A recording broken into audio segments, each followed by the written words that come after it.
Good morning.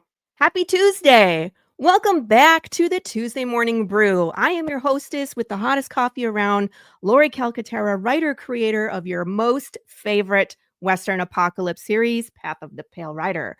Oh my gosh, we had such an excellent 2025. I figured we would do it again in 2026.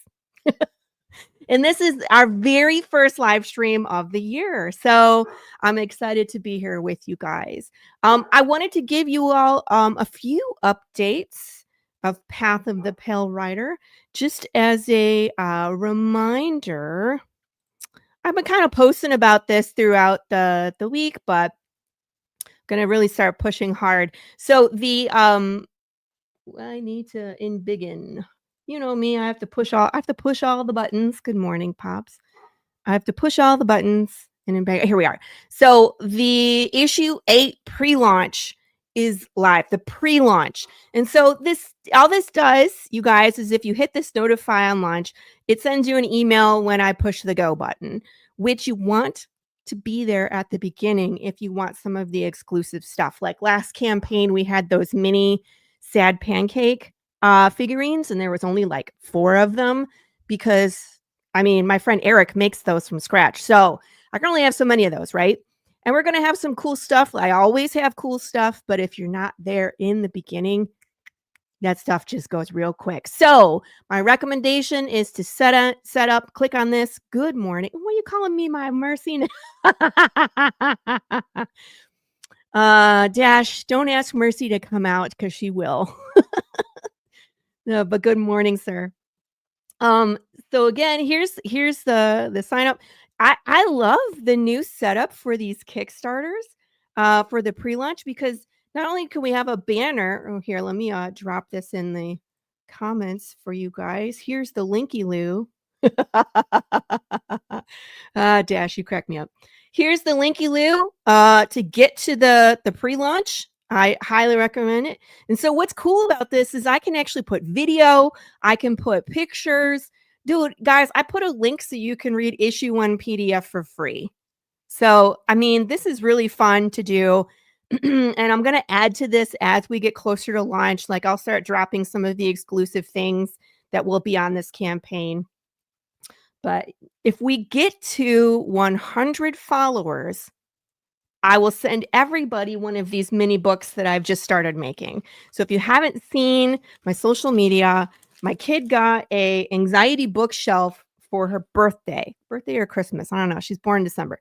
And they come with these tiny little books. Where is it? This is somebody else's. I have no idea what this book is, right? Of him, whatever. And I was like, I want to put my book on the shelf. So I started making the mini version of Path of the Pale Rider.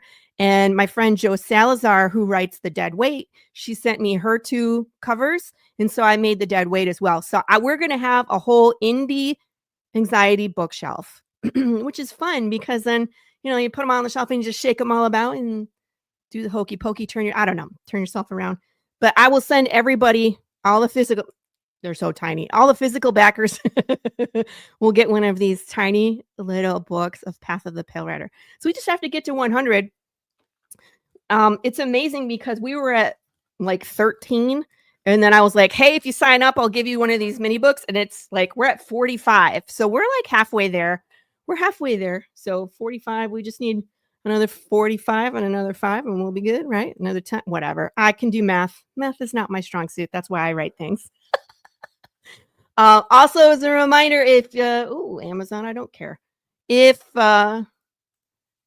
you like that digest size, which is super cute, it's that 6x9. Boop, boop, boop. Little cute size. This is up on Amazon. It's $15.99. You get that Prime shipping, all that good stuff. There's nothing to dislike about that. I'll drop that link in the chat as well. Let's see. Oh, talk about my shirt. So I've been waiting to show you guys this shirt because it has to do with issue number 7.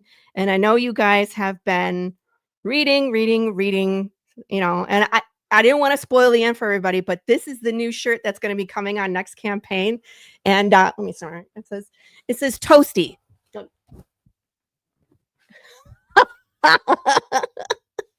It's Jude St. Clair on a piece of toast. Hashtag Toasty. If you've read issue 7, you know what I'm talking about. So that's going to be the new shirt for next campaign. I'm really looking forward to it. So I have that. I had to show off. I showed off the new Funko Pop in the last update, which is also Jude, and it's hilarious. So that will also be available next campaign. Enough about me. Enough.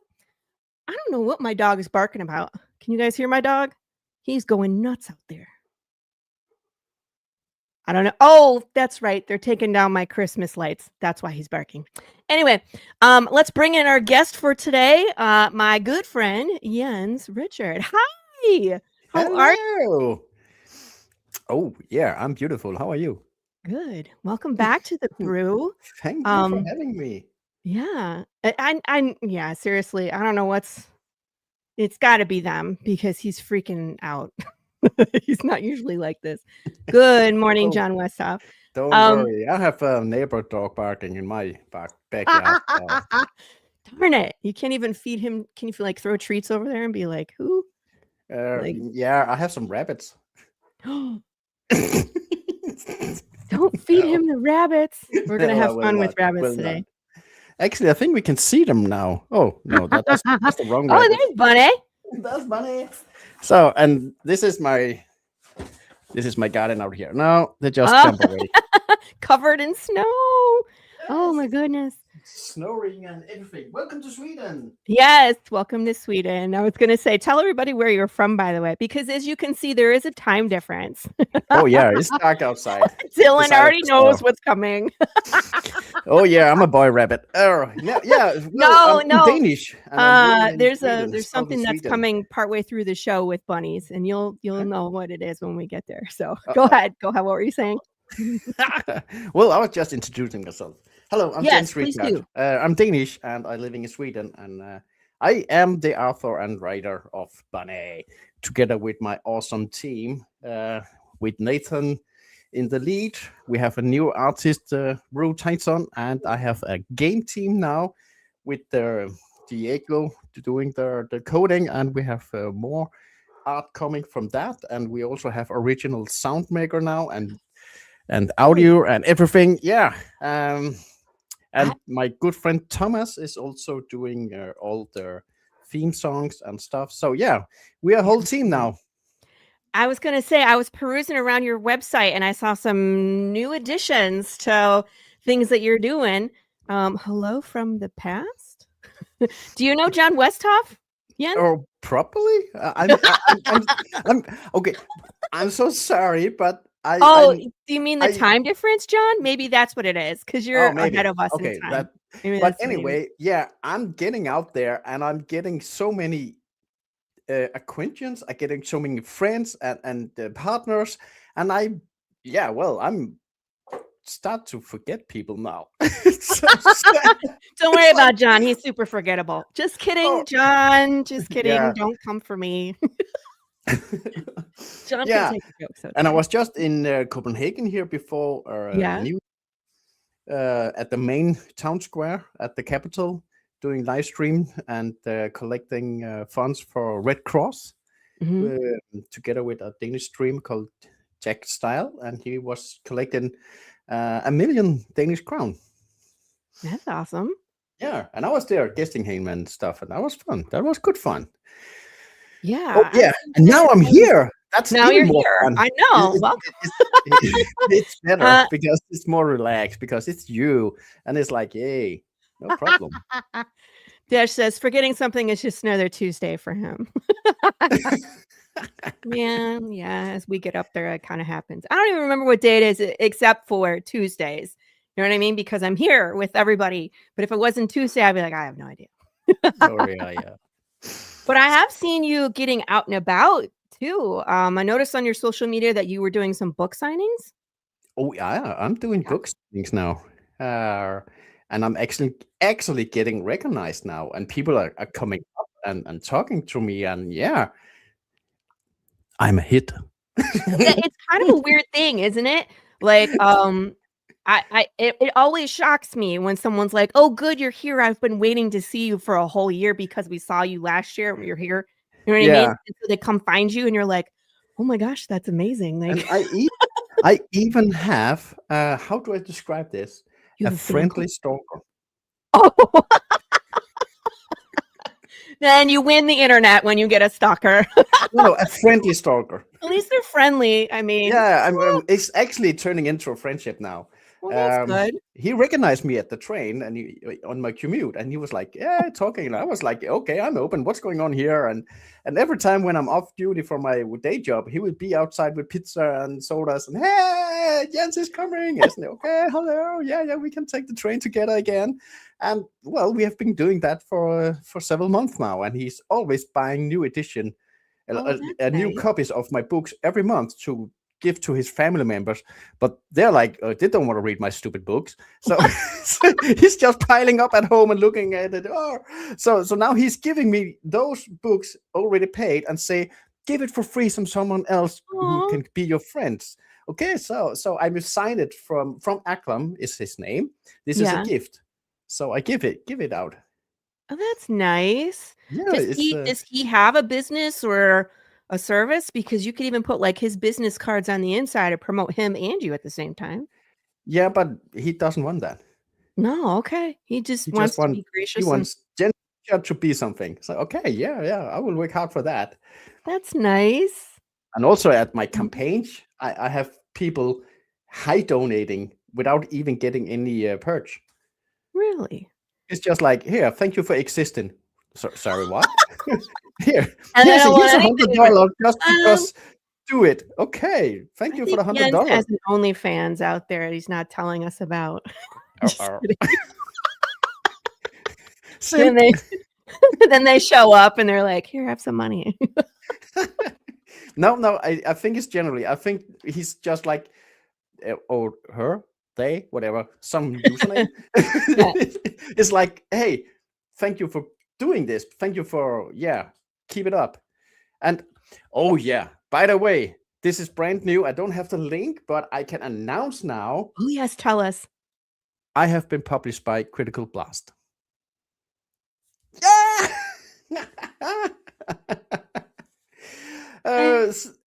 Oh my gosh, I pushed the button. Congrats on that. That's amazing, because that means you can go anywhere now, right? I can go anywhere now. Yeah. And I would go to the library and stuff.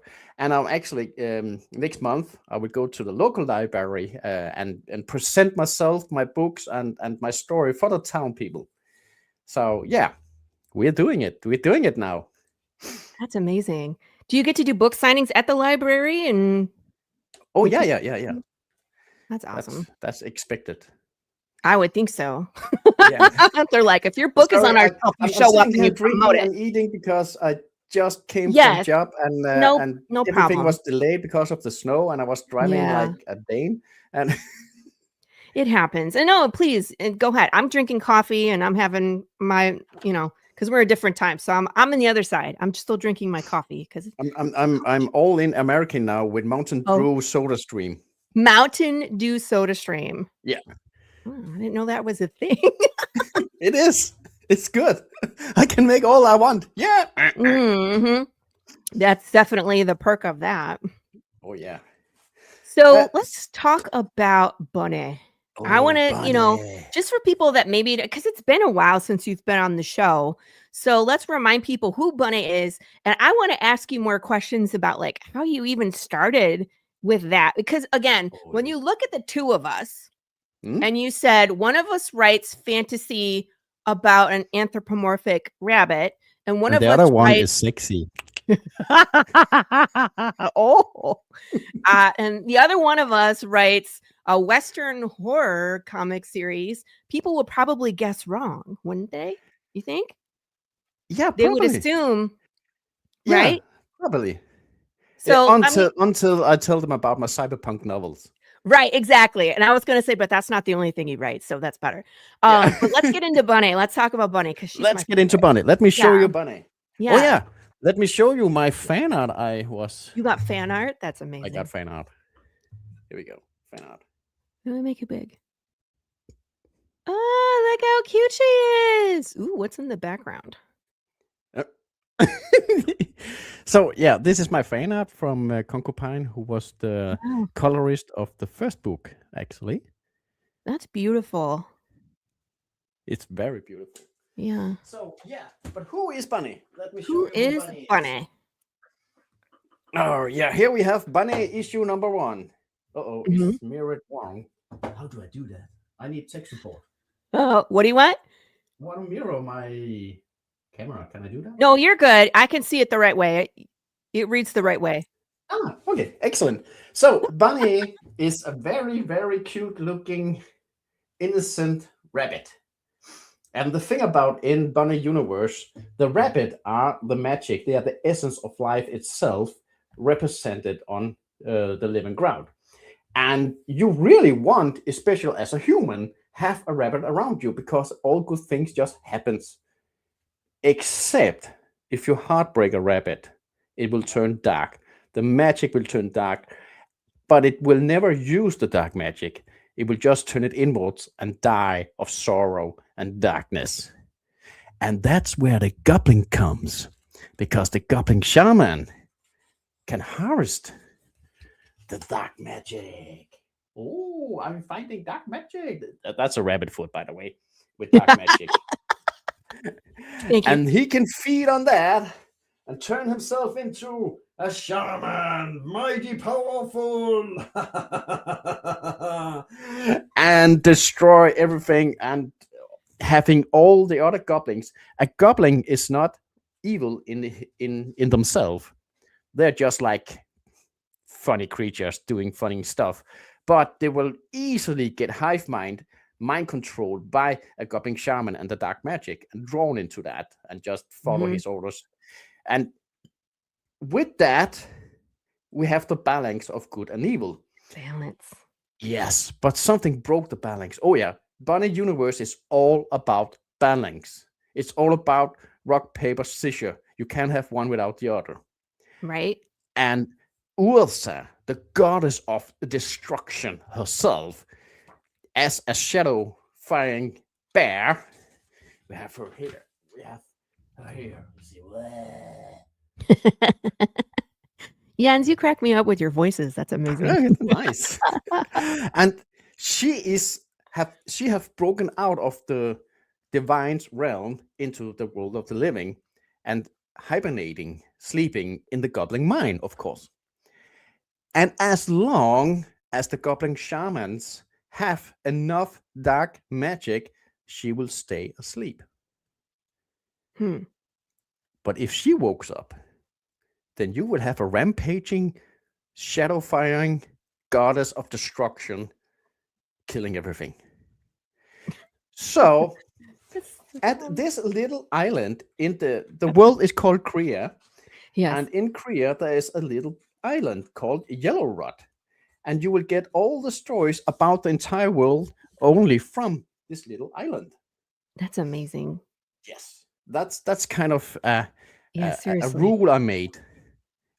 I will ground myself to the little island and tell the stories of the world from there. Yeah, kind of Tarantino, Reservoir Dogs, grounding himself to the little warehouse. I just crack up because Jens, your comic book, on the surface, it's like it's bunnies and it's islands and it's fantasy, and then here we are talking about like the balance of good and evil and harnessing darkness and the hate inside, and it's like, oh my god! Oh yeah, it's a big universe. So the king on this little island of Yellow Rod, the White King, he called himself, get in panic because he has the goddess of destruction sleeping in the mind of the goblins on his stupid little island. And the only way to keep her asleep is to feed the goblins with dark magic from heartbroken rabbits. Oh my gosh. But what if you run out of rabbits? Well, that's a problem for tomorrow. So so he just sacrificed the essence of life itself to avoid the doom. So his fear of a doom will create another doom.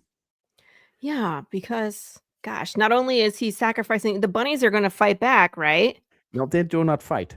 Oh my gosh. I don't mean fight, but they resist? No, they are naive. They are happy. They are just accepting whatever fate will hit them. This is the problem. But I've read the first issue, and Bunneh doesn't go quite quietly. No, so that's the thing about Bunneh. Yeah. Because rock, paper, scissors, you need something to counterbalance everything. And doing the Goblin War, because some humans do not agree with the king's decision, including his adopted son, Prince Amir, who came from another land with a shipwreck to this island as a slave and get freed and adopted as a prince because he was the last surviving of his people in Saint A.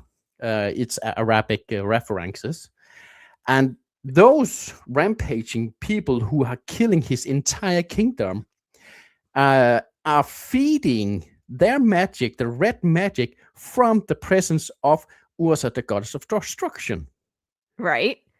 Yeah. So you have those human tribes called Ursanians rampaging with madness because they have found out to worship Ursa, the god of destruction. And he is now vowing to that his new kingdom here may never fall into the hands of the Ursanians, and he will protect it with everything, even stand up against his father and say, you're doing wrong. So he launched the Goblin Wars to get all the rabbits back. And in that war, you have Bunneh's mother chained and captured, turned dark, pregnant with Bunneh, and refused to die and refused to turn herself inwards, broke out of all magic and life to deliver this child with explosive love, but born out dark, of the dark born rabbit. Dun, dun, dun, dun. Yeah, and Bunneh is the only rabbit ever to be with dark magic and white magic at the same time, and can use it and will use it. Yes. Her biggest enemy is herself. Yes. She wants to be the hero. She wants to be the chosen one, the promised one. She wants to save the world. She has the power after she kills something. Is that all? Oh my god. And then we have, of course, the Gandalf Obi-Wan character, Mr. Hank. Mr. Hank in a fantasy Not Mr. world. Hanky, everybody. That's different. Oh, actually, his first name was Mr. Wank with a W, but I was like, no, not gonna go there.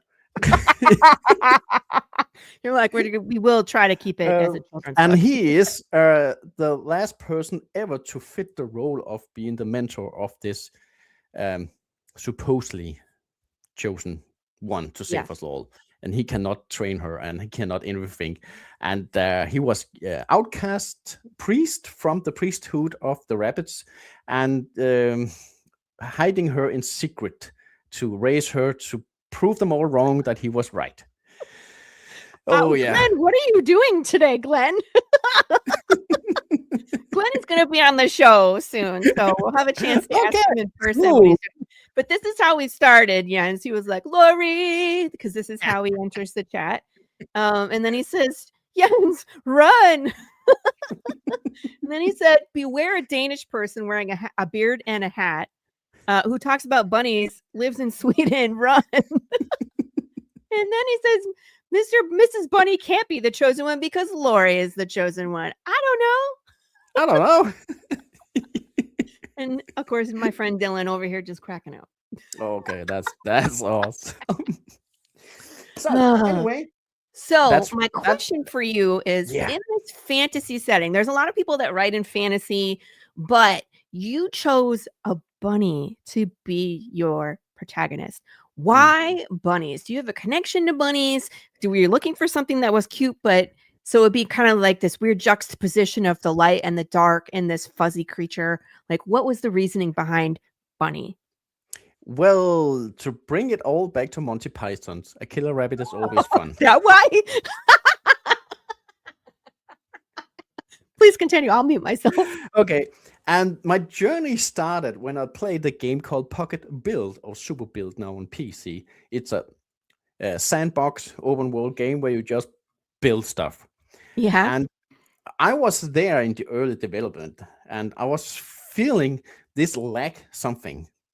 So I started to make screenshot comics and funny episodes about my characters living in this world I was building.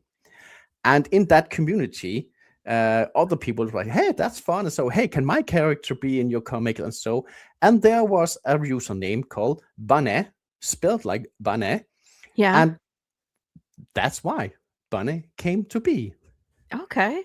And so from that screenshots, comic, funny, whatever episodes, I started to build a real world.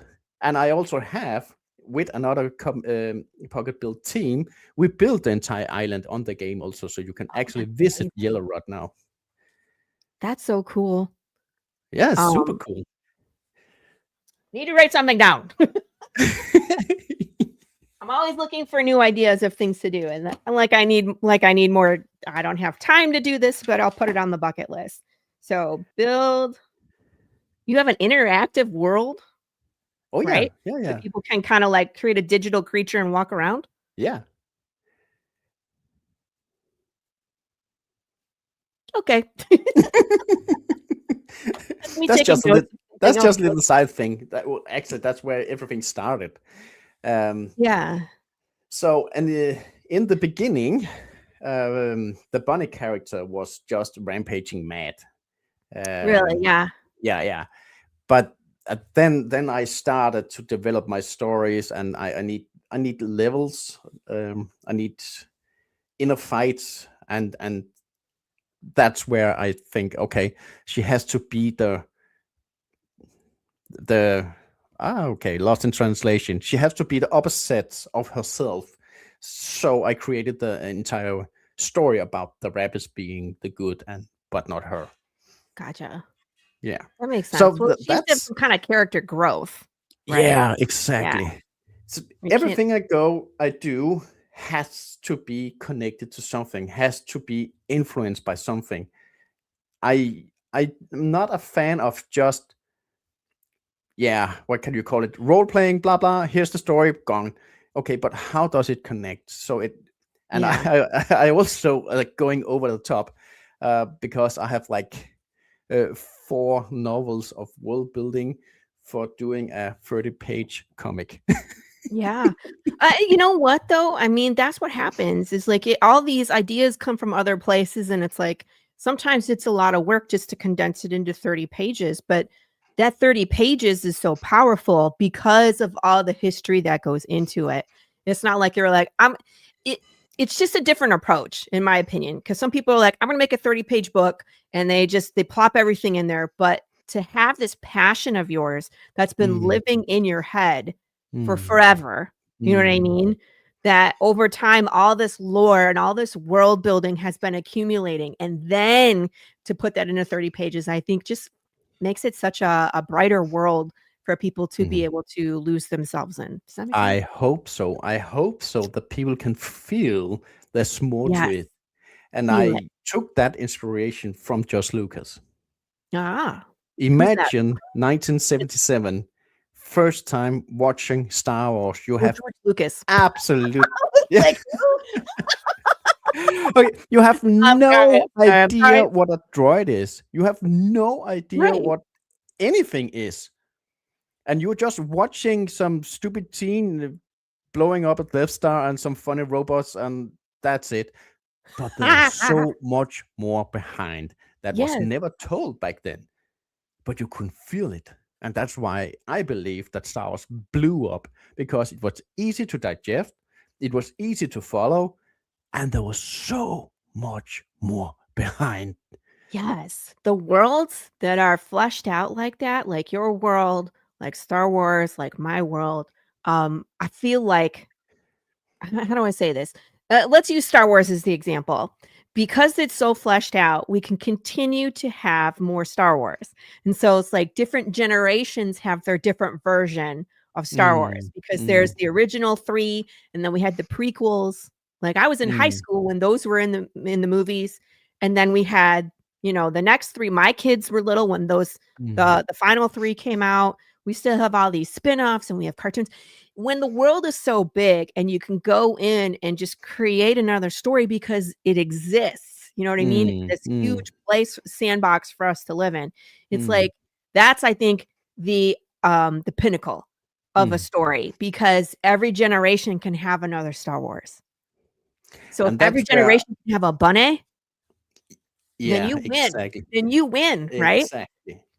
But here comes the twist, because when I see many new writers, this is my experience I would like to pass on. Many new writers don't have the necessary patience to world build. And if they do, the only world build, I call that the story. And in most cases, that is death boring. So then what's your tips for fleshing out a world? Like what things do you do? You need to learn to be a storyteller first. Yeah. You need to be able to catch your audience with 3 pages to begin with. A small, funny storytelling in 3 pages. Can you do that? 3 pages. 3 pages. 3 pages. Can you do that? Can you tell a complete story in 3 pages that is engaging, that has a plot, that has a living character? And when you can do that, you will take that experience and put it into your world building, and pick out your world building, making 3 pages story from your world building. George Lucas told in an interview, everything with Star Wars begin at Anakin Skywalker and Obi-Wan fighting on a lava planet. That was his vision. That was and we never got that story in the beginning. No, we didn't. We got that much later. And my story with Bunneh began with influences and feelings about a character that was a rabbit, that was evil, living in a good world, and you have this conflict. So can I show you, because I can actually show you the very first Bunneh comic on my homepage. Yes. Do you want to share the screen, or do you want me to go to, because I have your website pulled up. Yeah, go to my webpage, and if you go to the team and find my name, there you have it. Look. So here you have the very first screenshots of Bunneh, where you have the Obi-Wan character and the killer rabbit going to get a job. Try to read it. Did you just kill that goblin while I just blinked? You just go ahead and prove that. It's like, there's the dead goblin, and there's this tiny little rabbit. We just call it trespassing private something. Yes, let's go do that job. The goblin is like, please help me. Bunneh? Yes, Mr. Hank. Was that goblin truly dead when we left it? It will be when we return. Oh, so cute. Look at this tiny little rat. That's funny. That's funny. Yeah, that's the username, Bunneh. Yeah. So here, I believe, you know already that this Obi-Wan character might not be fit for this role. And you know Bunneh is out of control, and you still have a funny page, very simple, within the world, without telling what world they're living in. Yes. Well, and I think that's part of grabbing attention, or like having that hook in the beginning, is giving enough information for people to be intrigued so they keep reading, right? Yes. So I just want to share a quick story. I read this book. It's a horror book called Tender as the Flesh.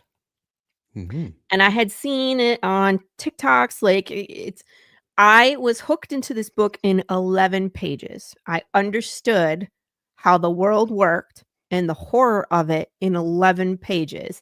And I read that entire book in one day because that's how good it was. And I mean, like, it's a funny thing to say. It's Tender as the Flesh is about cannibalism. And I consumed this book in a day. And I'm actually going to go back and I want to actually like study and break down that first 11 pages to be like, what was it in this first 11 pages that hooked me? Because I want my writing to be that impactful. So it's something I think that we all strive for, is just, fine tuning. Okay, so this is your first version of Bunneh. Yeah. How many versions of Bunneh were there between this and then your first published book? Well, 4, I believe. You have the first rampaging killer rabbit here, just leaving half-dead goblin to kill them off when they return. Really and then it turned out to be more like a superhero thingy, where she will be the guardians of King City in Yellow Rod for goblins. So it will be goblins versus Bunneh, and goblins will attack, and goblin will be the superhero thingy. And then it developed from that until she was a goblin huntress. Oh, okay. So she would have, from Batman to more Spider-Man kind of superhero. And then finally into her inner conflicts being the true villain in the story. Isn't that funny? So she kind of went full circle, where she started out as that dark bunny, then she became a superhero, and then a hunter, and then the dark bunny again. So interesting. It's a fun journey that you go on, but it's like, I like how it's like you had this idea of a dark bunny and you kind of ran it through the different versions. And you were like, nope, dark bunny it is. Because just having the rampaging bunny, it's only, Well, you need like the motivation, right? Yeah, it is. The why. Oh, nice story, the chat is saying. Thank you. Oh, yes, that was Dylan. I had that up there. Dylan says, nice story. So what is, and I know like the first book is out. Are you working on the second one, or is the second one out? Where are we working on the third one? Where are we in this journey of Bunneh? We are half through the second one, and we have a campaign on Found My Comic. Is it on right now? Yeah, it is. It is. Oh my gosh. Let me get that up here. And it's funded too. It was very low sats. I was like, well, it's actually cost way more than I put up. Yeah. And I mean, I hope people get that. Because a lot of times we, is this it? Oh yeah, Glenn, that's a great photo of Cheetah. She was our very early concept artist to lay out world building, character stuff for Nathan to follow. So yeah, here we have Bunneh 2, the first night of the full moon, it's called. Let me put the link in the chat for everybody. This is a great way to support. Here it is. Yeah, and you are funded. So yeah, I mean, like, guys, $900 isn't gonna. I mean, it'll help. I mean, it's always a double-edged sword, and we talk about this, as creators, when we're running a campaign. It's like, where do you set your goal?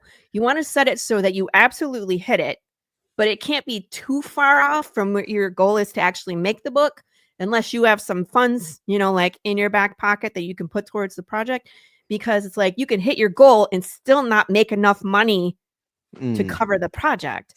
But if you put it too high, then you don't make it at all, and then you get nothing. So where's the happy medium in that? Is that kind of what you were thinking when you put it 900? Oh, well, no, actually, because the options you can choose on foundmycomic.com is to keep it all anyway. Oh, got it. Yeah. So I was just putting up a realistic thingy on the contract I had at that moment. But that contract has changed because the lead artist, Nathan, will not continue after here and only doing the sketches and the layouts. So I have to hire another artist and train him. And the contract I have was we were dividing me and Nathan with the outcome. But this artist just want more cash grab. No, that was wrong phrase. Sorry, lost in translation. Yeah. He wants payments and not just split the cells. Gotcha. So he's looking for just compensation, but not any ownership on the project. Yeah. So there was a lot of there was a lot of and we find some middle ground. We found something, a place where we can do this anyway, and I will pay up for my own pocket, and and we all have contracts everybody is happy with. So yeah, but yeah. Anyway, I am grateful for the funds I have. It definitely helped me. And I accidentally used all those funds to make the Bunneh game, because I need a Bunneh game to promote when I am on cons. I always have things going on. My table is always where people come because I do stuff. I have a face painter hired for the children, and now I have a game to present, and stuff is going on. That's cool. So, and I want to talk to you about this game too. We'll get there. Because that was like, when I was going around your website, I was like, wait, he has a game now? It's like, that's cool. So we're going to get there, but first let's do this, because I want to show this off and make sure everybody knew. I didn't know this was active because you didn't send it to me. So I want to make sure everybody else knows that this is active. That's the thing. Social media and promotion exhausts me. I feel it's like a screaming contest into the void, and everybody's doing everything. And I was on TikTok. I got 1,000 views like that, and then it stopped. And then TikTok official told me, "Hey, do you want to purchase 1,000 more views?" Yes. I was like, "What?" And people say, you just need one good movie and you would go viral. Not anymore. Everything is it's pay to play. And I found that on TikTok as well, because I was producing TikToks every day. And then all of a sudden my views went from like 800 to 400, and then 400 to 200. And then, same thing. I get these ads from TikTok that says, would you like more viewers? Would you like more followers? Because if you pay $8, we'll get you another 1,000 views. And I was like, it's just so frustrating that you can't just put something out there and let people find you. You know what I mean? You really have to push. And also because in the old days, heidi ho. Heidi ho. I mean, that's what it is, Dylan. Everybody's out to, everything's a service, and everything, the algorithm is that way. Facebook did it first because Facebook ads. And then Instagram is, of course, also owned by Meta, and so is Threads. And so TikTok was its own thing, and now it's like everything is made to generate money.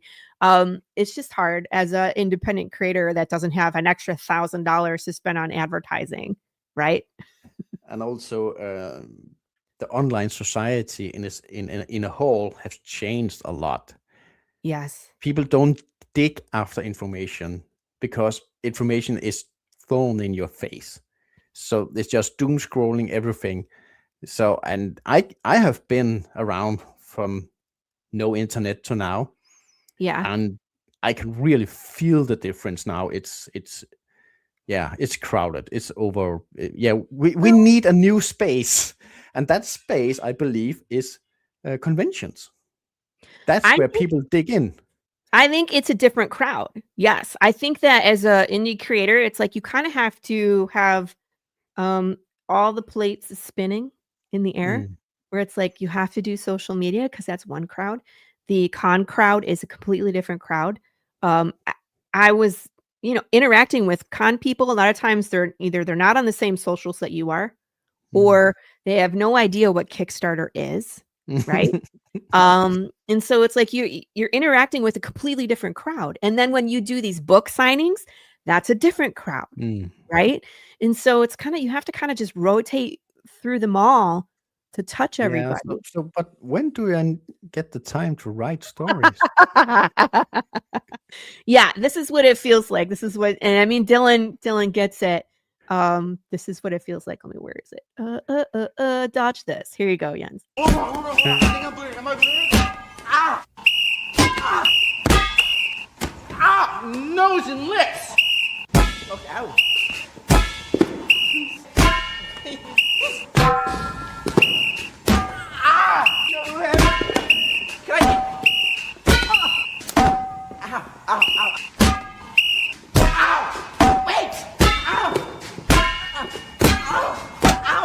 Please, Mr. Hostess.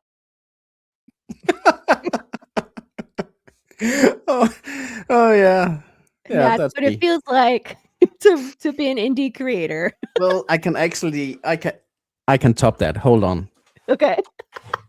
I'm afraid. Don't get a dog. Where's he going? Oh my god.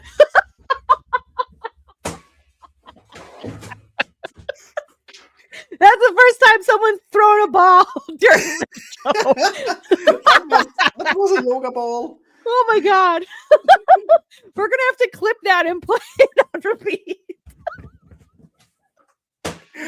Oh, here we go. Oh, shaking ground. Oh. Okay. Hey, Kevin, how are you? Hello, Kevin. How are you? Are you beautiful too? Dylan, it really is. And yeah, you know what? It's kind of like you gotta just embrace the suck. It's like it's exhausting and it's frustrating, but still you're putting one foot in front of the other and you're getting there. As whatever pace you get there, you still get there, right? Because it's like when I first started out, I was like, I'm gonna do 4 books a year, 6 books a year.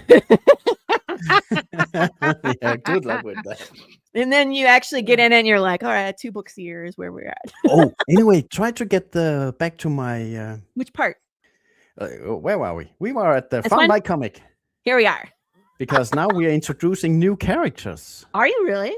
Yeah. Right. So here Walk we have me a through little it. more background story about the Osanians killing everything. The elves are the ruler of the world and they are getting kickback and people are dying everywhere except on Yellow Rod. Because on Yellow Rod there is no bear. You need a bear to soul connect to get into worshipping Ursa. Anyway, here comes the new characters, the foxes. If you scroll down. Foxes. Is it? And they have a very special role. Yeah, this is just Bunneh and Mr. Hank having their fights. Here we are. And here you have the foxes. Oh. And the thing about the foxes, What happens to this goblin? You guys, flat. yeah. And this is the shaman walking in the trail of. This is from book 2, so it's a little spoiler. But he's walking in the trail of Bunneh because every time Bunneh kills a goblin, he can harvest the soul and use it for something crazy. So, but he lost track of Bunneh, and that's where the fox comes in to hunt the rabbit. And what's special about foxes is they are 100% immune to magic. Really? They don't cancel magic. They just never get affected about it. So they are actually in this world the overpowered character. I mean, that makes sense, yeah. But I mean that they're the perfect bounty hunter for rabbits then. They can't be manipulated. But I mean, it's like I guess it depends on the morality of a specific fox. Like, are they all over the spectrum too, where some are good and some are bad? Or well, no, they're like spectators because they don't care. The world is crazy with magic and people going bananas over everything. And this just like, well, we just chill here and take the spoils of war afterwards. Oh my gosh. But in reality, if they would, they could actually rule the world. Because yeah, but they don't care. That's no fun. It's more fun to trick trick all the parties to do strange stuff. But what's good about the foxes, they have a relationship. They are truly loyal to the elves, and the elves have the highest level of magic. Okay. So we have the double-sided there. Yeah.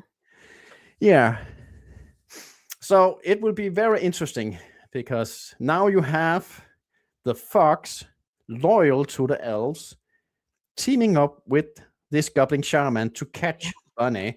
And the elves knows about Bunneh and knows about her being the promised one to save the entire world, because the High Queen, the elvish High Queen, is getting her asses kicked in the outside world because of those rampaging humans on the red magic from the goddess of destruction sleeping in the mine. Because, yeah, get it?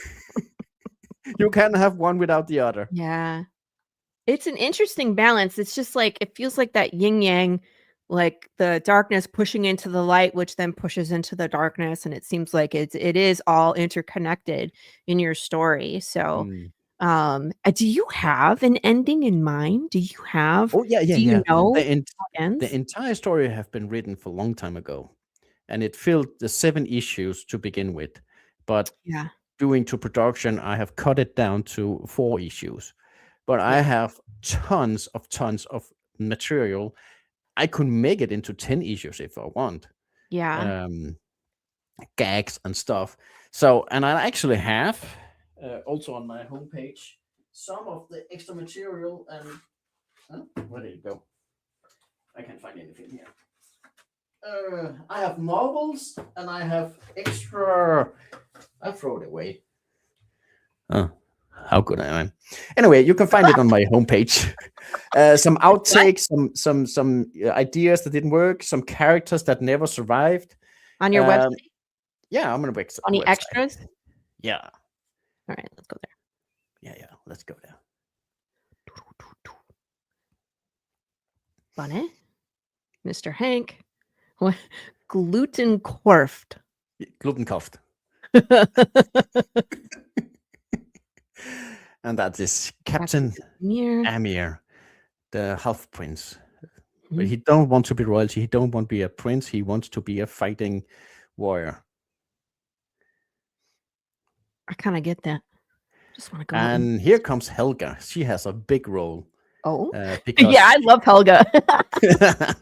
Because she is the only Usanians on this island, and there's no bear she can soulbond with. And she was the one on the rampage killing Amir's people and taking him as a small boy as a slave.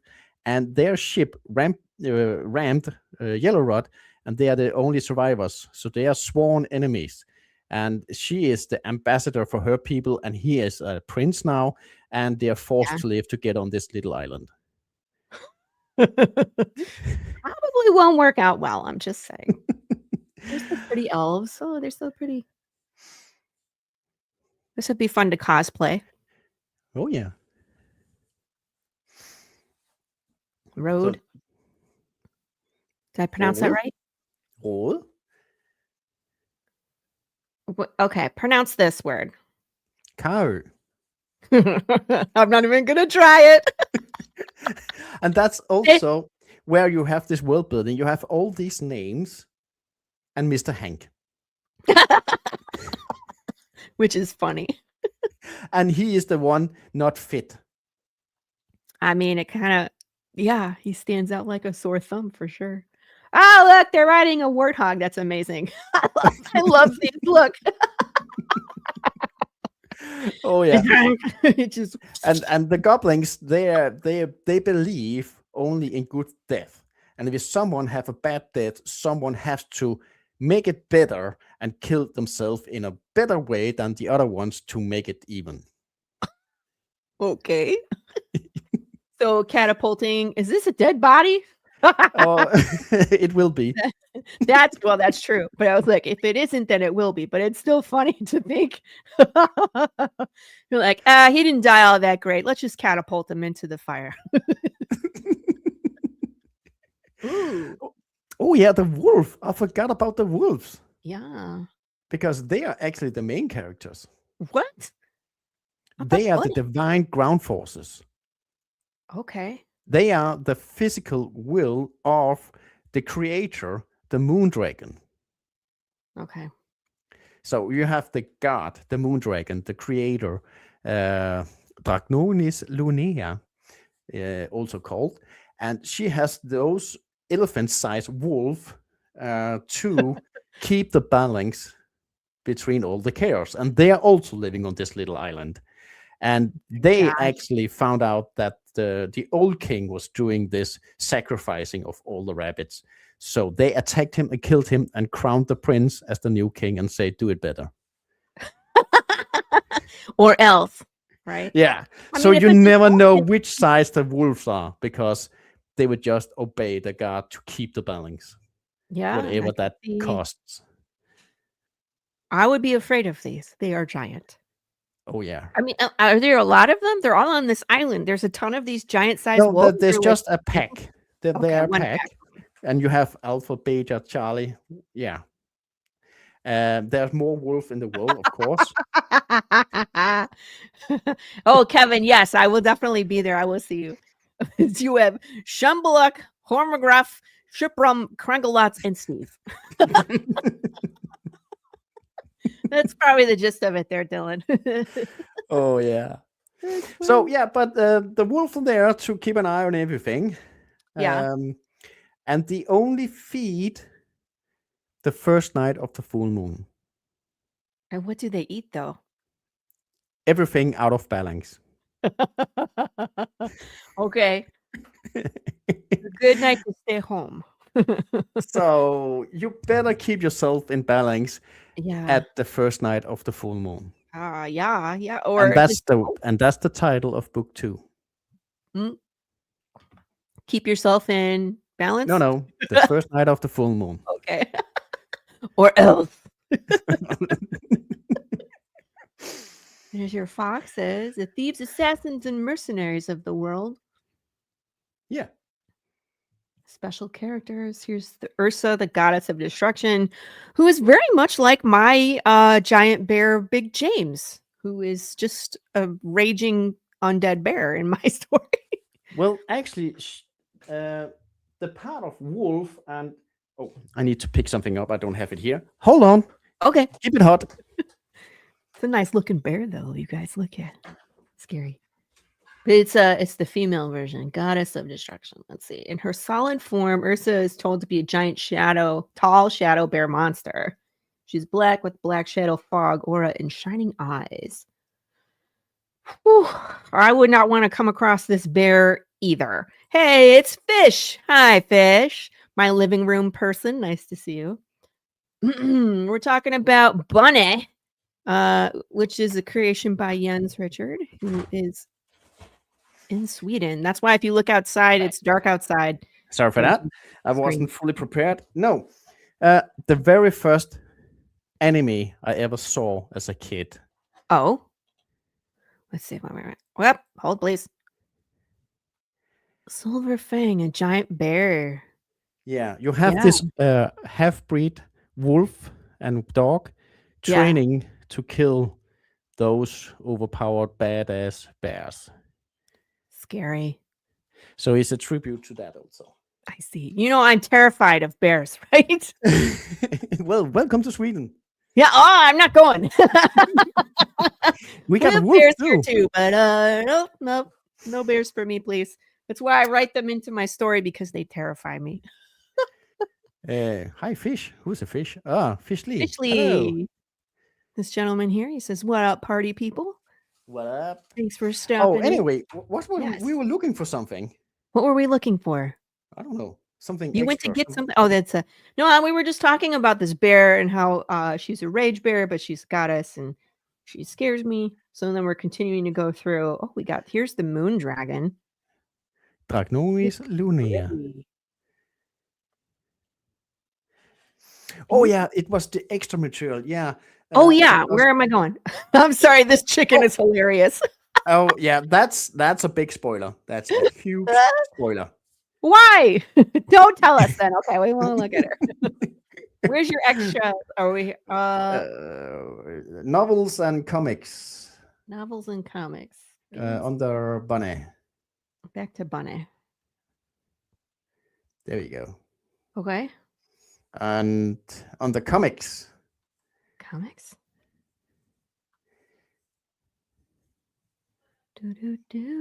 Live on Yellow Rod. Here we have Yellow Rod, and here we have some outtakes and some inspirational and some sketches. Yeah, because that's how Yellow Rod looks from the sea, all around. Cool.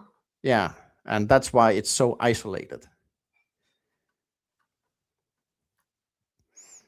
And here we have some funny stories. We're having Prince Amir slamming the door at the inn in King City, and the inn is run by the foxes, and the owner of the foxes is whoever fills it. That's funny. Yeah, and he had picked up this little cup. Yeah, try and read it. It's funny. Yeah, he's like, all right, whose cup is this? He's like, not mine. Nope, never seen him. Me neither. We caught him pickpocketing our king while he was negotiating taxes with the elves. That's my boy. Here you are, my son. Everybody's been looking for you. He's mine. He's mine. Yeah. Look at him, though. He's just like, blah, blah, blah. Yeah, I got caught again. That's funny. And that's also how the society is. They don't have parents. Whoever just feels like, hey, can I be your parent for today? Yeah, you're my parents. They just do that. Yeah. And that's also grounded in some of the foxes' real life society. They are like that. They are raising each other's kids. Huh. And here we have, we can make that short. He's just, oh, my wife kicked me out because I'm drinking. Now I drink more because I was kicked out. And oh, la, la, la, la, la, la. The fox is like, yeah, here, take some more wine. Oh, I'm using all my money here. And then the rabbit came with the rabbit magic. You can do it. You can ask for forgiveness. You can turn yourself around. And he will go out and, yeah, good luck. And the fox is like, that's bad business. Yeah. Who lent in that rabbit? Yeah. What the heck? That's hilarious. And also, back to where we started, you need to be able to do this with law-friendly. With what? You have to be law-friendly with yourself, with your world building, and have to be able to make all these storytellings and keep it within your own rules of settings. Yes. So you have all this. Yeah, a good example is this: the fox just want to make the spoil of war by pouring more wine into the human. The human needs the rabbit to. Everything will go well, and the rabbits will just do it. And here you have goblins and rabbits trying to, outsmart each other. Like they're under the table handing them extra cards. Yeah, hiding behind with a dagger. Yeah. Hilarious. Oh my gosh. Yeah, that's my good friend Evan. He was guessing that to draw. Amazing. So, and also I have novels and hey, Dave, tons of stuff. Hey, Dave. Oh, you know Dave? Yeah, I know Dave. He's good people. And I'm looking forward to being on Dave's show in a couple months. Next month? It's January. It's next month. Yeah, I will join him soon. Too. My friends, it is time to play our game. We're going to play a game. I warned Jens before we launched the show that we were going to play this game. But if you haven't seen this before, we're going to play this.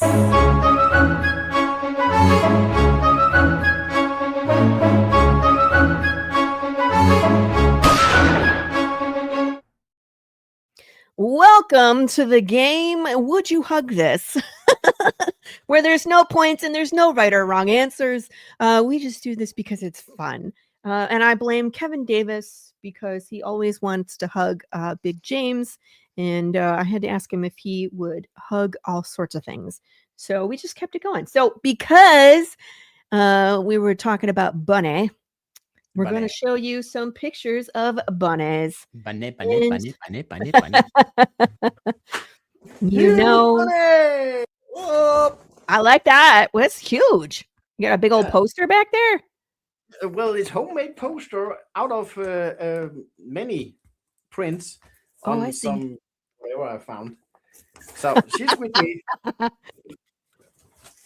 Well, we would definitely hug that bunny, but you have to know. Jens, would you hug this bunny? Oh yeah, definitely. We always start out with the friendly one.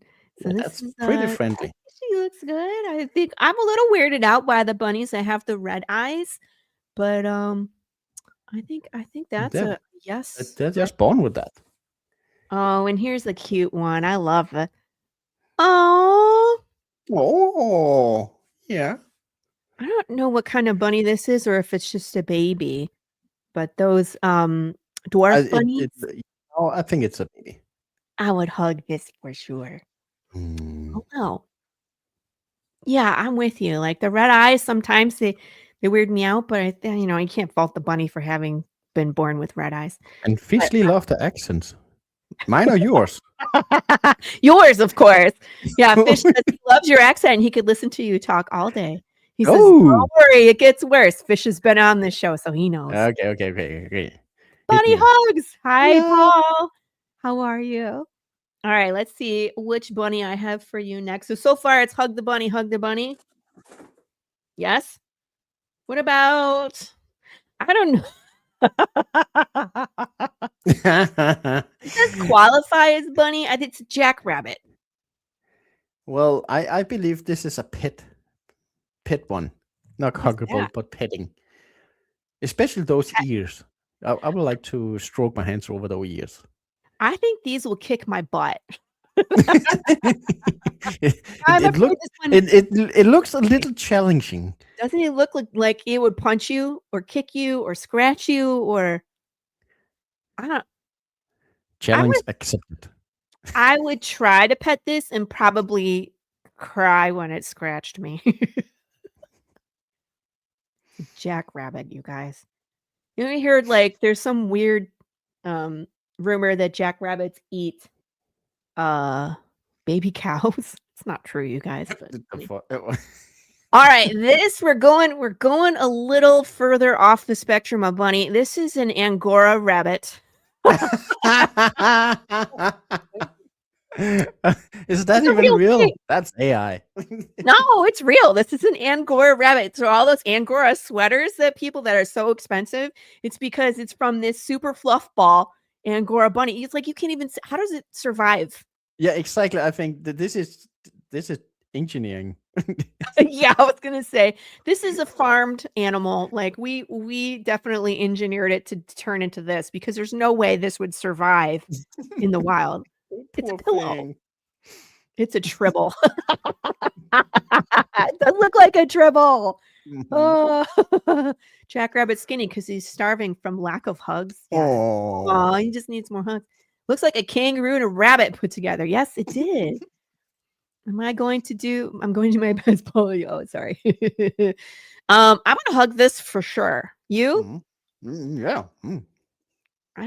You probably my guess is that when you shave that bunny, it will look like this.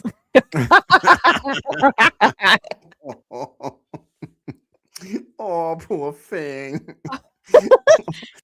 Just kidding. This is probably a baby. It looks like his eyes aren't open yet. So I would for sure hug this one. It looks like he needs to cuddle for warmth. He's probably tiny. Definitely.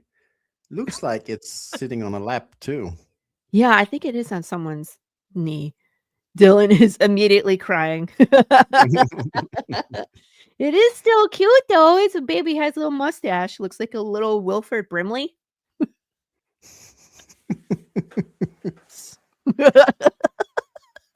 Okay, what else you got? Okay, all right, one more. I think I got a couple more. Let's see. Yes, and yes. Okay, now this is not a real rabbit. This is a hard pass for me. You have to tell me. Paul.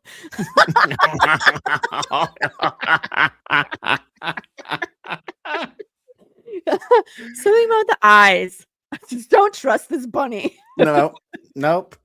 And I mean, I think the kid is doing okay, but I would probably be crying if I was little.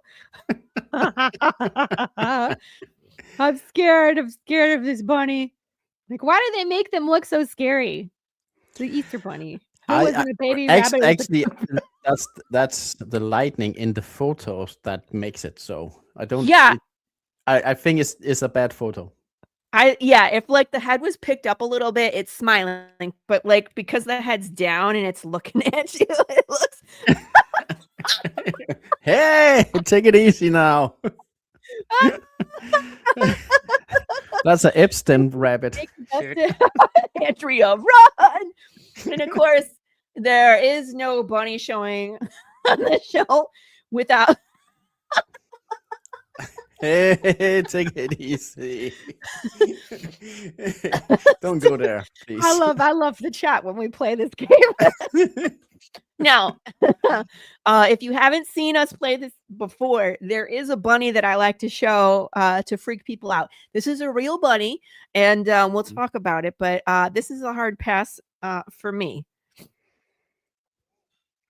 What? Jens? What's that? So, yes. You guys, this is a poor rabbit that has a some virus that's been going around. This is a real rabbit. It has these warty growths that are coming out of it. They're it reminds me of a Cthulhu rabbit, but there is actually a pandemic for rabbits and squirrels with this virus that's going around. And I really feel like if this passes to humans, that this is how we get to Last of Us. Like it's gonna start. Speaking of that, did you know there is still a plague called the rabbit plague? No. Does it look like this? No. Last of Us, buddy. You will not grow fingers, but it's a plague, and I actually had that once. What? Okay, so what goes along with getting the bunny plague? Well, because I was on a survival trip, I was hunting down for food, and I was hunting down with a stick, and I cut myself a rabbit, and I cooked it, and I survived, but it was contained with the plague, with the bunny plague. The bunny plague can only contain between bunnies and humans once. Yeah. Humans cannot pass it on, but they can pass it back to another rabbit that can pass it back to a human. And in Denmark, there's only a record of 19 cases of this, and I was number 19. Oh my gosh.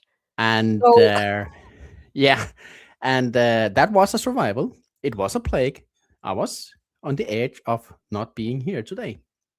Oh my goodness. So what I came in an ambulance and they put me into between two doors with the Darth Vader mask and treating me with whatever they can treat with me. And I'm here today. I'm surprised they let you out. I'm surprised they didn't like dissect you. Sorry. But like, what does the bunny plague consist of? Did you have a fever? Did you have a cough? High fever, and the fever could kill me. Wow. My heart could not contain the blood.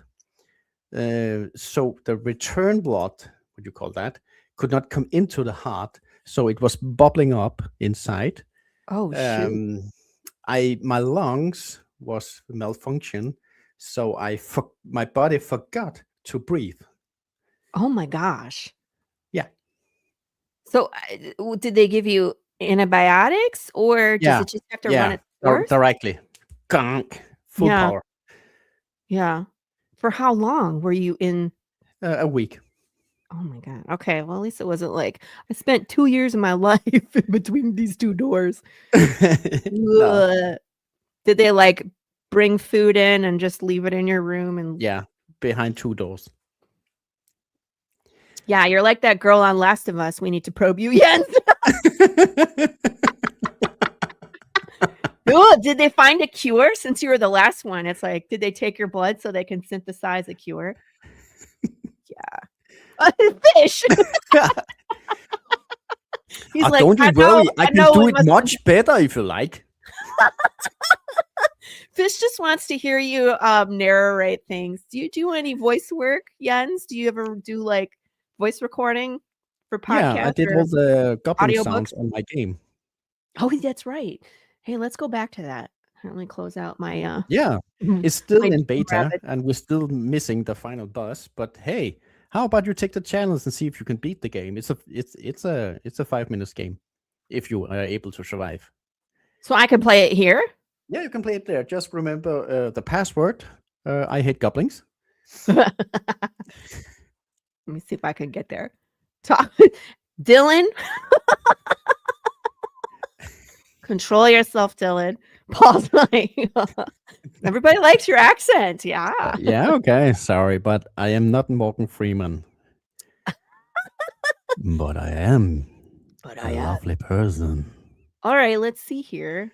Password. So I hate goblins. Copy. All right, so beta, let's play. Share this. Password is required. I'm going to paste it in here, you guys. I love playing games. So much fun. All right, let's see what. And everything is made. Music is made, art is made, voices are made, and the coding is made. There's no AI here. Oh, amazing! That's it. All right.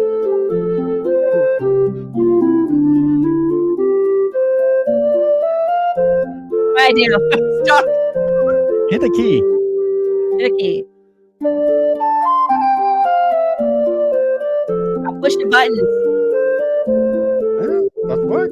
What's going on? Press. Oh yeah, sorry. Press A. There we go. There you have to move. All right, so we have keys. A is attack, S is jump, and the move keys A keys to start. They have stolen Martha the chicken. Fight them as Bunny.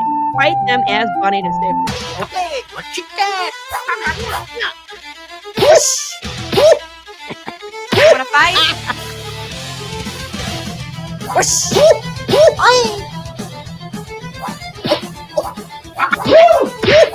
Oh yeah. Give them hell. Wanna fight? Oh no, he's got a hit him. Nope, no. Do the jump.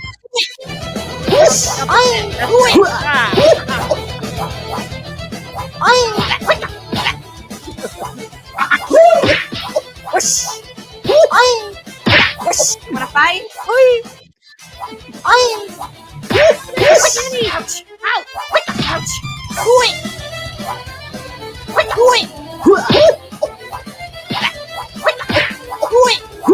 Oh man, wanna fight? Getting your ass kicked. Too many.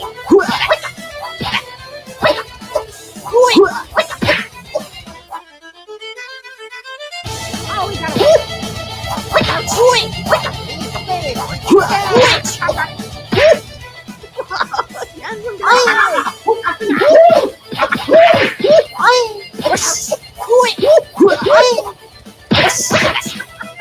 Oh, you died.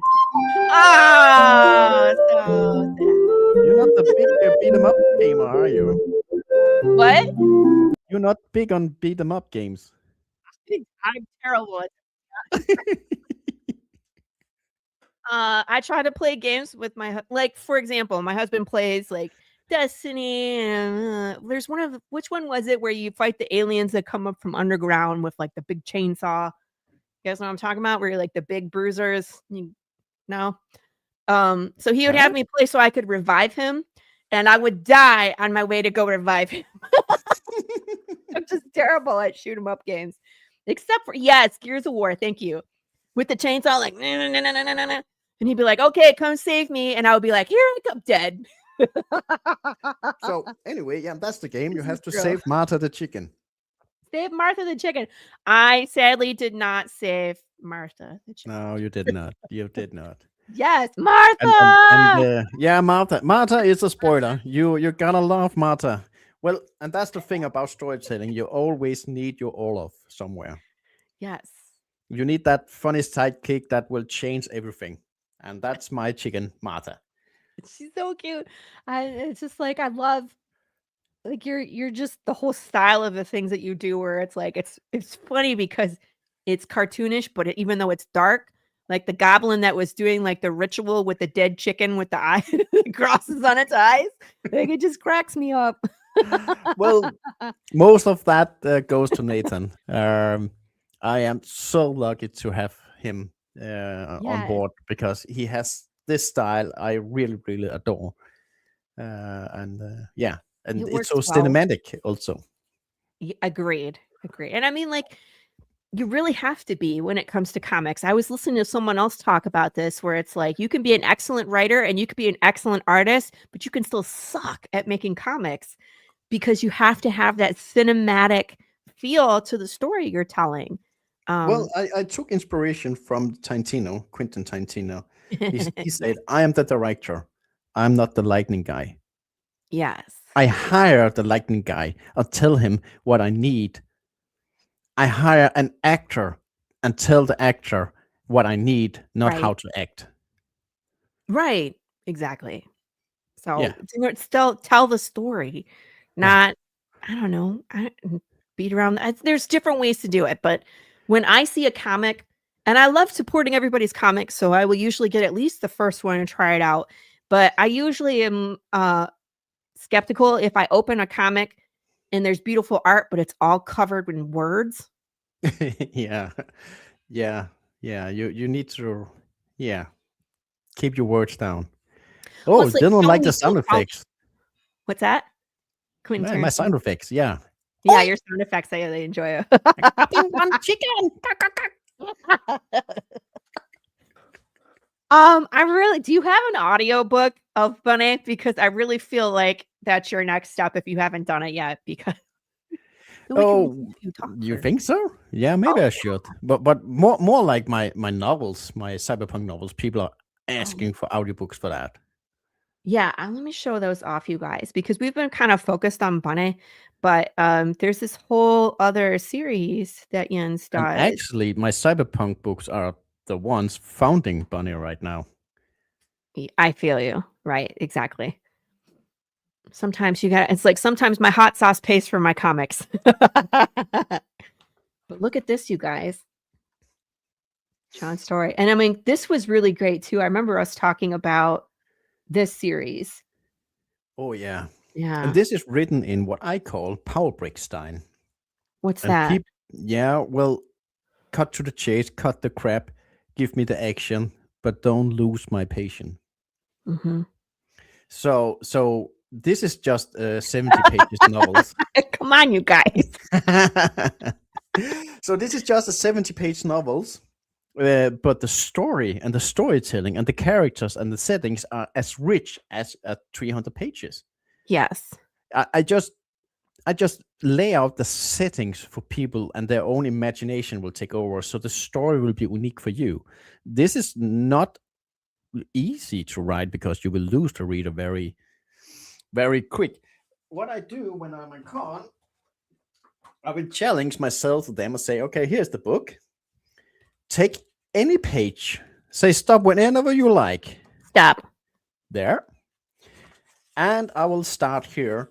And without having 5 pages of world building telling you how blue the car is, you should be able to follow the story directly from here and already have an idea what's going on. Questions. Dreamlight City Police Station, where the sheriff's office is. A beautiful historical building. I have been here so many times with excitement and pride, but not this time. I'm here with my mom to help the detective to bring some light on my father's death. We walk to the front desk. Maria isn't here. There's some new person. That's good. I hate her. She always seemed to be so flirty with my dad. The new receptionist is a skinny man with too much makeup and colorful dreadlocks. Is he even fit for the job? Do you have a settings in your head where they are, what they're talking about, what the characters are? Yeah. Yeah. And I mean that his relationship with his parents comes into play. So it's just interesting, like motivations, him questioning things. It's really cool. I don't know how you do that. I don't think I can do that. Practice. Yeah, that's true. Everything comes with practice. But... And that would go back to, can you make a single page or 3-page comic and tell your story with that? Yeah. That's hard. You know what I mean? Because when I started with Path is huge. Like I'm telling the story over it, like 3 arcs of 12. You know what I mean? That's kind of where I spent a lot of time, like world building and foreshadowing and teasing things. And then like I wrote what was it? for Tom Hutchinson was the first time I did like anthology, and I had 12 pages, and I had to tell a whole story in 12 pages, and I was like, I don't know what to do with myself. But it's like you have to be okay. It's just like pacing anything else where I'm like, okay, I my next issue 8, I have 24 pages. This is where my character is. This is where I need him to be at the end. So we have the intro. We progress him as a character. We have some action, and we leave on a cliffhanger. Well, I just took all that and I was like, okay, so I have 3 pages for that. I have 3 pages for that, and I have 3 pages for this, and then I got to tie it up in these last 3 pages. So it's just pacing and how you tell your story if you understand the parts that you have to kind of plug in there. And I was going to say, everybody that's been talking about your accent, that was a little nice ASMR section that maybe we'll clip so people can listen to you talk on repeat. Oh, yeah. Anyway, why can't I find stuff? Here we go. We can, I mean, you should know this one? Narrate. What's this one? Cora. You know this one? No. No? Life and Cora, no. Life and Cora. This is Mike. Mike from the Netherlands. Uh-huh. He's also. All right, I don't know Mike from the Netherlands. Okay. Anyway, shout out to him because he gave me an exceptional. No, sorry, lost in translation. Yeah. He gave me a short story that portrayed this. Can you tell? Are you a storyteller? Could tell a whole story very simple. Yeah. He told me this story. You have a man waking up in a house.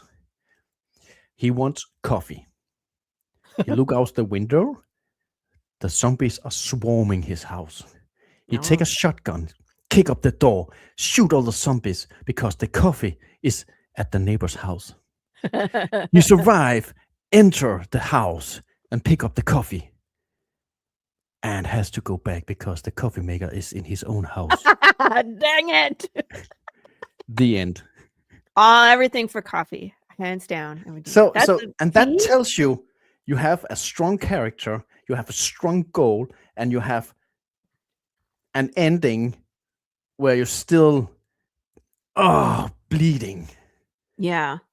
Because if it's too easy, it's boring. Yes, I agree. If it's too easy, it is boring. And not only that, like I really feel like endings are getting lost these days. I feel like it is. Especially on TV and series that we've been watching. Can we talk about Stranger Things? I would love to go there. Did you watch Stranger Things? Yeah. Okay. By the way, Paul, this is the website. It's just jensrichards.com. I will put this in the chat for you, but both of these series and his game and all the stuff is here on this website, so you can go peruse. I know we love to support. Not only that, just so you are aware, there is a Fund My Comic, I always say it wrong, campaign for Bunneh #2 right now. So you can always head over to there and show some support. We talked about his goal of 900 not being really what he needs. But at least he's hit his goal. So it's a first step. So you guys can head over to there and show some love over there as well. Just, it's the most important time for any creator. Dylan, what are you doing? Yeah. Okay. Copy jingles. Oh, wow. You need my book in your life. Thank you. Yes, that's what I'm saying. Like you can go to the website, you can go to the campaign.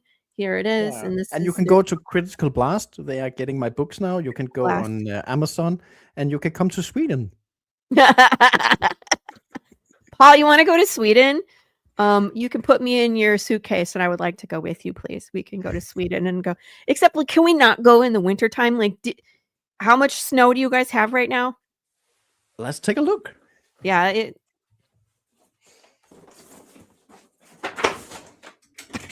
don't go outside. He just went outside. Oh, he's going to take us outside. Yeah, it's not so bad. It's just a few inches. 2 inches? 2 inches of snow, maybe? So, yeah, Dylan, let's go. It's not that bad now. Serenade us. You guys are funny. Oh, yeah. You should say hello to my rabbits if they are home. Can you see them? They live in the house over here. You have bunnies? Yeah, I have 2 rabbits living in this house. Oh my gosh. Show us can we see them or are they sleeping? Well, you'll have to just take pictures when they're awake. Yeah. Let's see. Yeah, don't wake them up. Mostly they have digged themselves down in under the house. They don't want to live inside the house. Really? That's funny. You know, I had a rabbit back in the day as a pet, and his favorite place to go was underneath our bed. And so, I mean, like, of course, he had a habitat, and he had all the toys, and he had the fluffy things, and the jingle bells, but he loved to go under our bed to the point where I couldn't get him out of there. So they just love that kind of enclosed space. Thanks for showing us your garden. It's cold out there, eh? No problem. I'm not coming in the winter time though, man. I moved to Texas so I didn't have to deal with the snow anymore. Ooh, there's that one too. Who did that one?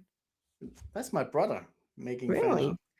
And some of my very early characters, Mr. Blue, was a webcomic on Tapas, a meta one doing funny stuff, all a part of learning how to tell stories. That's part of it. Yeah. Well, and that's what we talk about. Shout out to my brother. Oh, let's see. What's this? Oh, pretty. Lars, search of the magical scrolls, the power of the white scroll, part 2. That's beautiful. Does he draw and write, or no? He has a team too. That's a giant book. Oh yeah, it is, and this is the one of the small, and he has 7 books working on that.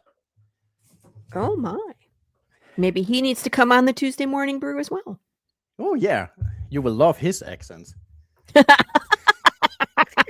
I think the chat will too. They're the ones. And also, my final shout out I have to do. Yeah, let's see. Oh, yeah. From Germany. Yes. Oh my goodness. Wow. This is. Look at that, you guys. Unbelievable. Wow. Whose book is this? That is my good friend, Claudia Smith. Here we go. Chronicles of Europe. And this is number 2. Yeah. She has 2 of those. And each page is a painting. Wow. And there's a lot of them. Gorgeous. Gorgeous book. So if you are into animal characters and you're into fantasy, this is like, yeah. Oh, by the way, yeah. We're good friends. Very cool. Oh, look. Aww. Andrea said she used to live in Germany. I didn't know that, Andrea. That's cool. Yeah, that is beautiful. Yeah. The Bonnie situation. We're not really talking about coffee. No, we are, Jules. The little, what is that? Pulp Fiction quote there. Yes. Beautiful book. Yeah, I love. See, this is so cool. I like when I give shout outs to people. You give shout outs to people. We support indie. That's kind of how it goes. I didn't know that. 4 years. That's amazing. Do you speak German fluently, Andrea? No, I do not.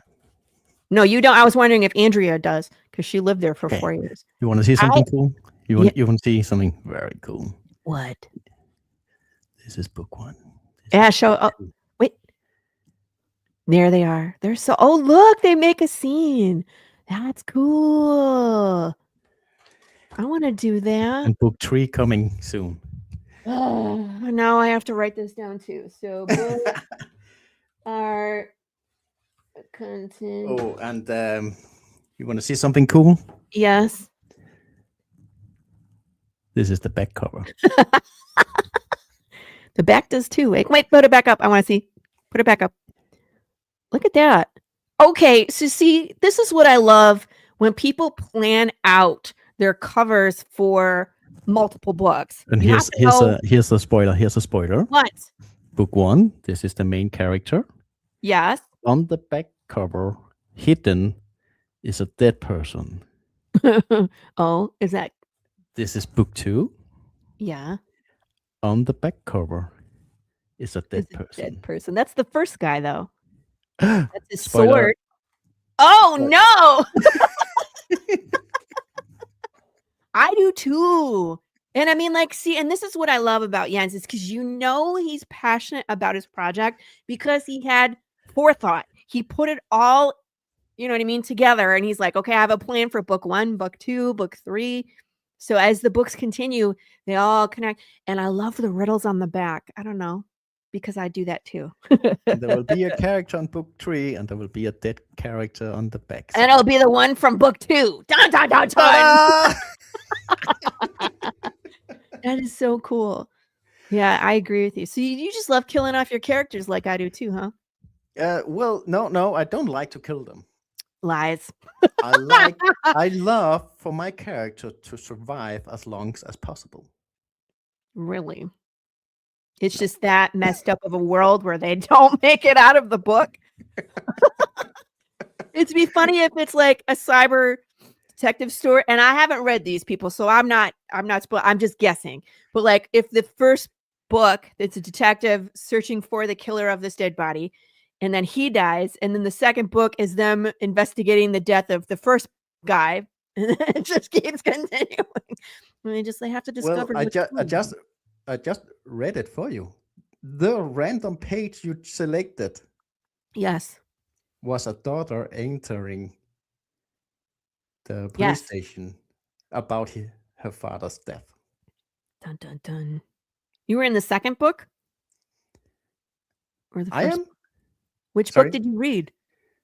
That was the second book. Oh, not everyone is a rage. Yes, they are, Dylan. They just don't say it out loud, but yes, they are. And the thing is, I believe you are a good writer, you're a good storyteller, that people do not feel themselves spoiled by getting spoilers, because that's not the story. Right, you have to go read what, because yeah. even if okay, let me spoil this. The first character will die. No, but why did he die? Right. What made him to take those decisions? That he died is not the big spoiler. The big spoiler is why and how. Yes. Spoiler alert. Bunneh ends up in the But for Bunneh, I keep my spoilers tight. Yes. So you will not know what the chicken is. Wait, the chicken is something? I don't know. I don't know. You keep saying that Martha is a spoiler, so don't. Yeah, you can read it on my homepage. Everything you need to know is there. Try to find Martha there. You will see. I will let people go there and discover it for themselves. Yeah, do that. Yeah. Because I love when people have that moment. They're like, did you just, like, for example, in my recently released issue number 7, there's a double splash page right in the middle. And if you look around, there's other things hidden in there. Because at first it has this like really big moment, this reveal of what this place really is that we've been hinting at for issues. And then if you look in the background, there's Where's Waldo? So if you keep looking, there's more stuff. But I love it when people message me and they're like, did you put Waldo into that thing? And I was like, actually, yeah, keep looking. And then they find all this other stuff that it's really funny. So it's like, I don't want to spy. I want people to have that aha moment when they figure out what Martha really is. Oh, yeah.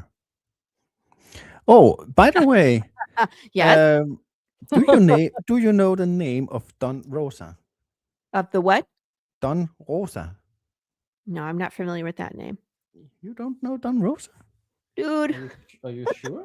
I know, Paul. This is why I love having this show, is that I'm inspired by every single person that comes on.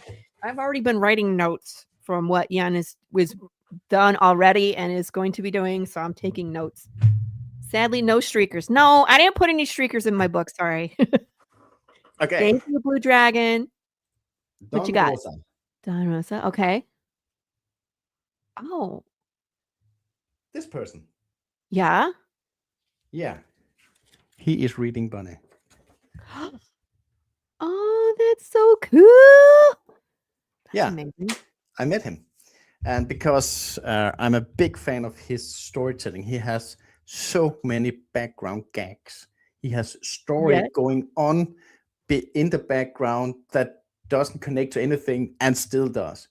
So I told Nathan I'm a big fan of that, and Nathan have doing some very fine details that you can discover in Bunneh. That's cool. Like, I'm not gonna spoil it. secrets? Okay. You have to see it for yourself. I know, but I love that moment too, where you kind of hide stuff in the back, and people are like, "Did you?" I'm like, "Yes, I did." Is that? Yes, that is definitely what Jens did. Yeah, that is cool. You see, it's fine. Huh? No, I was just gonna say I don't know anybody's names because I'm a noob when it comes to comics. So I'm just here for the ride. I'm having fun. So Jens, are you planning on doing more book signings in the future? Like, what's your plans for 2026? 2026.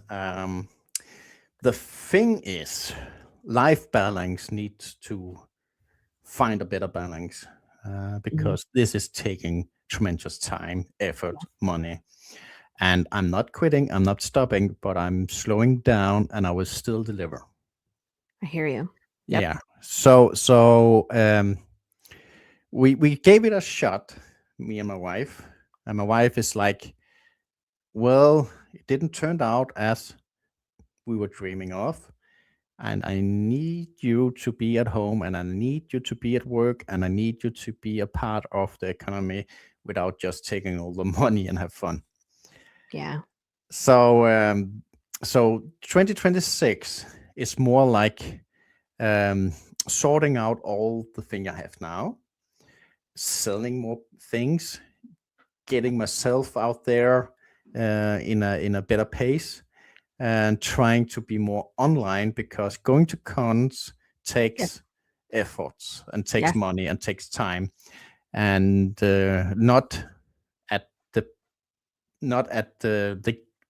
it takes more than it gives to justify family life. I understand, because I'm right there with you, where it's like, I wish I could do more, but I have to be mom. Mom is my priority. You know what I mean? Like, my family, my relationship with my husband, and my kids. That is always going to be first. And so, like, for example, I had a Comic-Con that I really wanted to go to in December, but I couldn't get there because of the family obligations. They're always going to be more important. And so I ended up not going. So I feel you. You kind of have to have that work life family balance for your own sanity. And comics are great, but it's not what puts food on the table. So no, it's not. And especially not at the moment, because world is changing. Yeah. And well, let me put it this way. War belongs in fiction and history books. Yeah, I agree. And right now where I live, there are some concerns that might be real at some point. And here too. Yep. Yeah.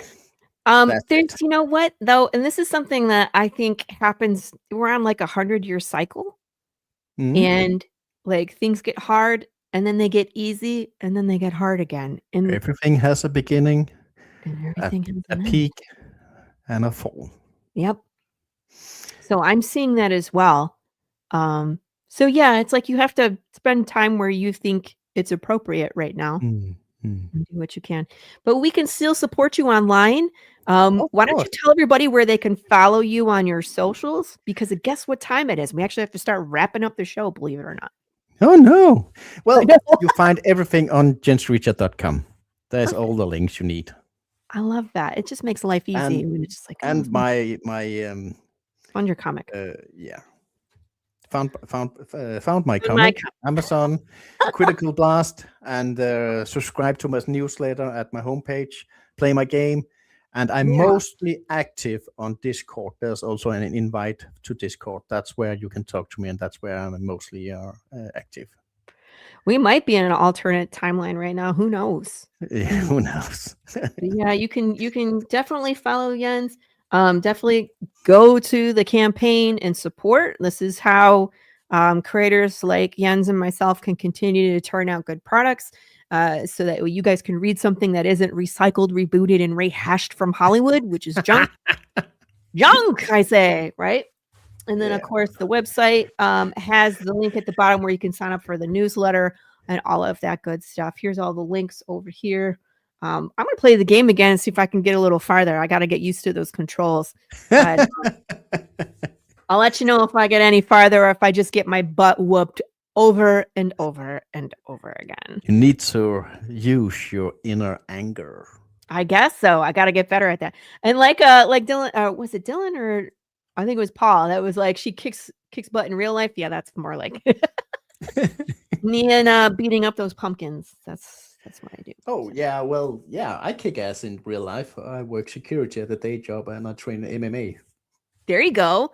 I didn't know that. So we're like on that too. I don't do MMA. I practice Filipino martial arts. Illustration. So that's tough. Yeah, I sticks and knives and sword and dagger and all of that good stuff. That's me. I've been doing that for a long time. So you want to play the game? It's on the website. Go play it. Go kick some butt as a Bunneh.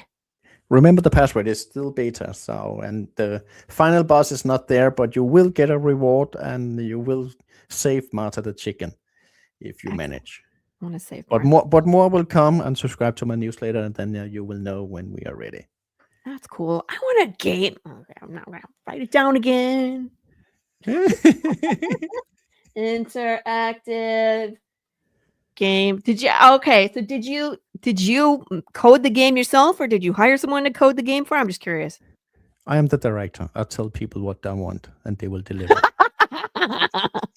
You're really good at delegating. That's awesome. No, using all my money. On the web, it's on the site, Dylan. So look, if you go to games, it's right here. I hate goblins. So just copy that and then say play Bunneh in browser and then drop and feel free. Diego, my coder, has his own game, Mini Mage. You can play that. That's the full game. That's actually a good game. Many levels. Paul. Where you are this little mage who have to save all the fairies. Oh, this one over here? Yeah, we could play this one too. Cool. Sorry, I was just chuckling over at Paul because he said, great find, Laurie. If you don't mind, have some lame guests in the future because he's going broke. No, there's too many cool people out there doing cool stuff in indie comics. That's the whole point is we got, it's like we would all be more successful if people just knew we existed, right? Yeah, exactly. People are looking for Jens. People are looking for Paul. People are looking for me. That's it. We just got to give everybody a platform and let them time go by and people will find us. All right, friends, let's wrap it up here. I'm Laurie Calcaterra. You know me as your hostess with the hottest coffee around. I can't even talk anymore. And join us next week, Tuesday. We're back doing the live shows from here on out until the end of the year. So let's 2026 this up. Next week, I have Allison Shelton scheduled. So we're going to talk some more graphic novels with a fully female team. I'm really looking forward to picking her brain about what she's putting together. Her book is called Reburn. And be excellent to each other. Kiss your babies. And Jens, thank you so much for coming on the show. And we look forward to seeing more Bunneh. Thank you so much for having me. And thank you for being so nice in the chat. Love you guys. I love your voice. And feel free to contact me. And even if you get my my email campaign, you can actually reply to that and talk to me. Very cool. Thank you again. I'm going to play some ads on the way out, and then we will see you all here next week. Bye. Bye. What is Path of the Pale Rider? Oh yeah, Path of the Pale Rider is a Western apocalypse comic book series where death is broken. We're following a cowboy through the wasteland as he sifts through conspiracy theories trying to figure out what the heck happened. We don't have flesh-craving zombies. We have people whose soul didn't leave when their body died, and their mind slowly rots. There's no magic bullet to the brain, there's no escape. You feel pain, you decompose, you lose your humanity. by the way, this affects people, animals, insects, fish. So do you have like 5,000 questions about how this world works? So does everybody else.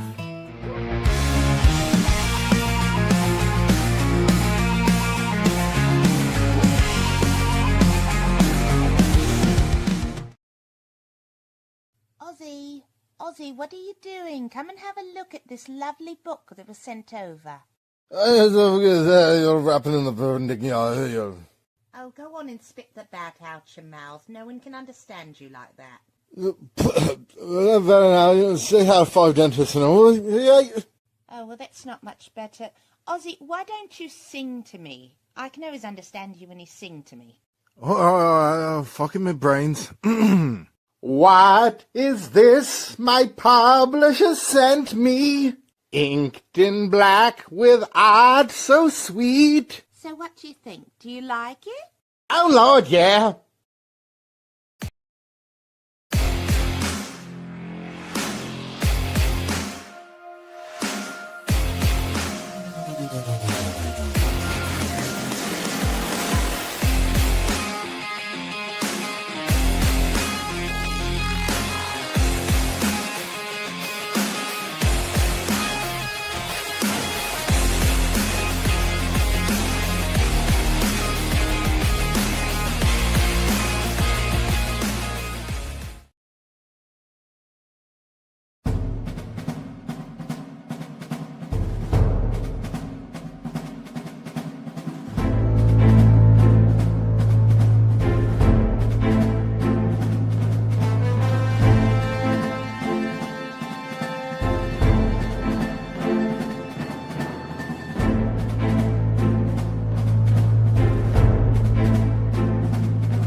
Ooh.